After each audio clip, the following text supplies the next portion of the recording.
Hello， 大家好，我是建。今天我们来做蔬菜早餐饼。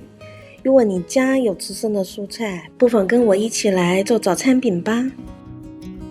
这是我做沙拉剩下的蔬菜，就做了一个五彩缤纷的早餐饼，特别的好吃、健康、有营养。下面和大家分享一下详细的食谱，大家跟我一起来做吧。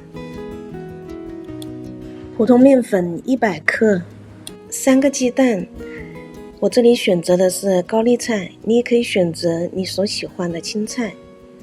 把鸡蛋打入面粉中，撒入盐、黑胡椒、半汤匙的食用油，搅拌一下，搅成絮状，然后往里面倒水，大概30克的水，继续搅拌，然后静置一会儿。通常大家会选择高丽菜做早餐饼，高丽菜肉质厚，适合煎、烤都可以。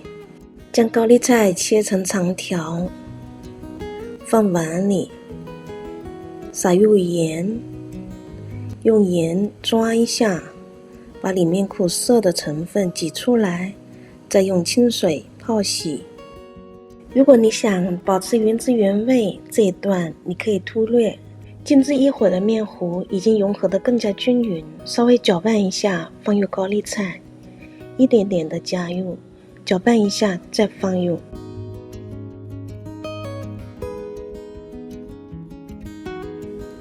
轻轻地翻动，让每一根高丽菜都沾上面糊。裹上面糊的高丽菜晶莹剔透。锅中倒少许的油，倒入高丽菜面糊，用筷子平铺一下，撒上一层芝麻。我们把锅拎起来，稍微推动一下，让饼底均匀的受热。待面糊凝固，拿一个大盘子盖在锅上，小心的翻转，开始煎另一面。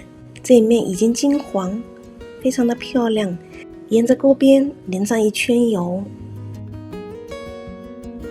盖上盖子，稍微焖至2分钟，检查下饼底是否金黄，有必要就淋上一圈油。面饼还是需要一点油的，这样会更香。